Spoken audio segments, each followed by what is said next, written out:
नमस्कार। भारत माता की जय। वंदे मातरम। दुनिया अभी कोरोना से लड़ रहा है, लेकिन भारत अब दो तरह की जंगों से लड़ रहा है।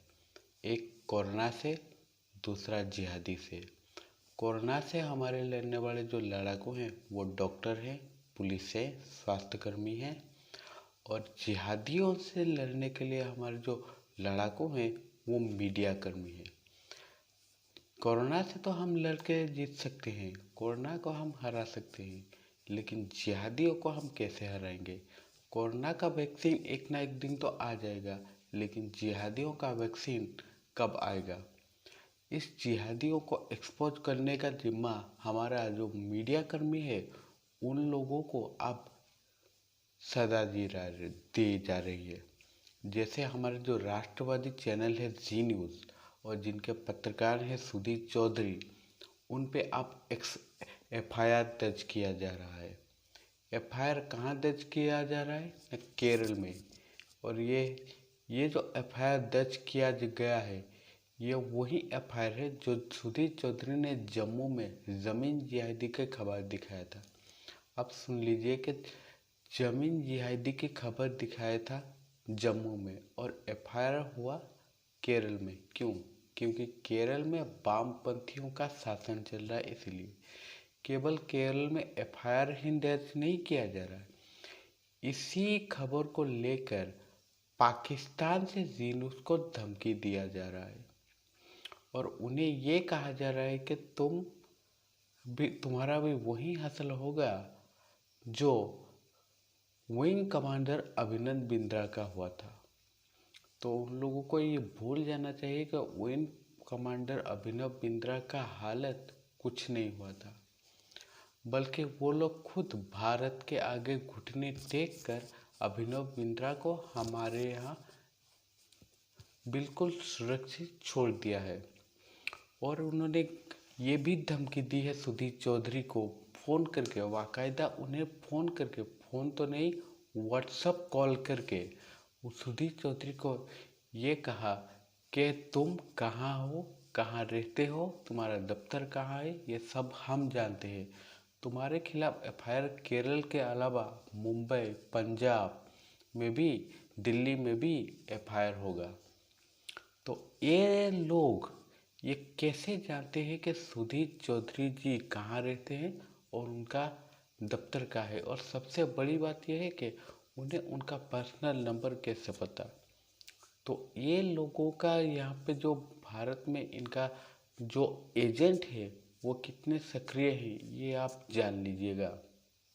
लेकिन उन पाकिस्तानी लोगों को हमें ये बताना है कि हमारे जो मीडिया है, जो राष्ट्रवादी मीडिया है और जो चैनल का जो एंकर हैं, जो सुधीर चौधरी हैं, वो अकेला नहीं है, पूरे भारत उनके साथ खड़ा है। तो अब मैं ये और भी बताना चाहूँगा कि केवल जी न्यूज़ को केवल इसी खबर के लिए धमकी नहीं मिली है, कई सारे खबरों के लिए जी न्यूज़ को धमकी मिली है जो ऐसे टुकड़े टुकड़े गैंग को वो एक्सपोज किए हैं।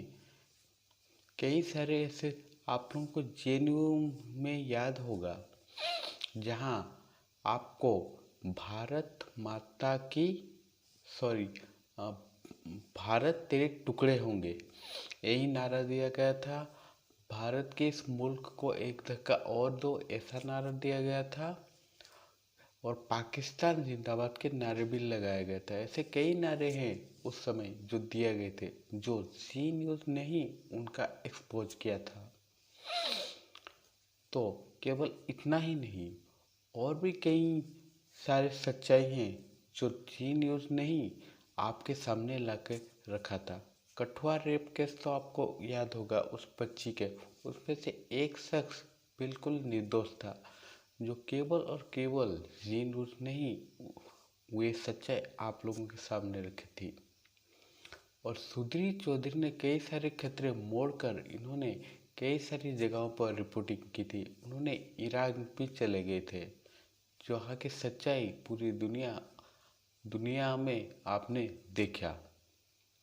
तो ऐसे कई सारे मुद्दे हैं जिन्होंने सुधीर चौधरी ने आपके सामने रखे थे। और मैं ये बताता हूँ कि इन लोगों को जी न्यूज़ और सुधीर चौधरी को इतने चिढ़े क्यों हैं।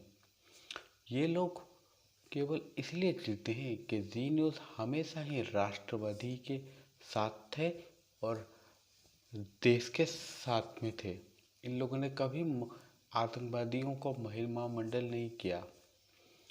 और इस सिचुएशन में, इसी समय में हमारे जो देश के जो नेता हैं, वो जो कांग्रेस के नेता हैं, वो अभी फिलहाल बिल्कुल चुप हैं। इनमें से अवार्ड वापसी गैंग चुप है। जो अंग्रेजी बोलने वाले सेलिब्रिटीज हैं वो चुप हैं। और वो लोग जो प्लाक कार्ड पकड़ के ये लिख के खड़े हैं कि हमें भारत में रहने से, हम भारतीय होने में शर्म आती है, वो लोग अब कहाँ हैं। क्या इन सब खबरों को देख के उन्हें ऐसा नहीं लगता कि भारत के संविधान खतरे में है, भारत के लोकतंत्र खतरे में है। जब कोई ऐसी घटना होती है तो ये सब लोग कहाँ गायब हो जाते हैं, कहाँ चुप हो जाते हैं, कहाँ छुप के बैठ जाते हैं। लेकिन अगर किसी दूसरे धर्म के लोगों पे थोड़ी सी भी आँच आए तो ये लोग आराम से एक्टिव हो जाते हैं, सोशल मीडिया पे पूरे ट्रेंड करते हैं कि भारत के लोकतंत्र खतरे में है, भारत का संविधान खतरे में है, भारत अब रहने के लायक नहीं है। तो अब जब पत्रकारों पर एफआईआर किया जा रहा है, पत्रकारों पर धमकियां दी जा रही है पाकिस्तान से, न्यूज़ चैनल के ऊपर धमकी दी जा रही है पाकिस्तान से, तो अब ये लोग चुप क्यों है, क्यों कुछ नहीं बोलते, क्यों ट्वीट नहीं करते। जब बात बात पे ये कहते हैं कि भारत के लोकतंत्र खतरे में है, भारत का संविधान खतरे में है, तब ये लोग चुप क्यों है। और हमारे जो बड़े बड़े बात कहने वाले, जिनके ऊपर का भेजा लगभग खाली है, जी हाँ, वही राहुल गांधी जी, वो अब चुप क्यों है। ऐसे मुद्दे पे तो उनने अब तक कोई ट्वीट भी नहीं किया, क्यों। ये कांग्रेस के नेता को अभी जवाब देना होगा। अब हमें, हमारा आम जनता को अब ये तय करना है कि हम किसके साथ हैं। हम राष्ट्रवादी चैनल जी न्यूज़ के साथ हैं या राष्ट्रवादी चैनल राष्ट्रवादी पत्रकार सुधीर चौधरी के साथ हैं या इन जिहादियों के साथ हैं, ये हमें तय करना है। और मेरा जो फैसला है वो तो सिर्फ और सिर्फ यही है कि मैं राष्ट्र के साथ खड़ा हूँ, मैं जी न्यूज़ के साथ खड़ा हूँ और मैं सुधीर चौधरी के साथ खड़ा हूँ। ये सब आपके ऊपर है कि आप किसके साथ खड़े होंगे। मुझे पूरी पूरी उम्मीद है कि आप राष्ट्रवादी चैनल जी न्यूज़ के साथ खड़े हैं और जी न्यूज़ को ही समर्थन करेंगे। और मैं भी जी न्यूज़ को ही समर्थन करता हूँ। यही कहकर मैं अपना वीडियो यहीं पे समाप्त करता हूँ। जय हिंद, जय भारत, वंदे मातरम, भारत माता की जय।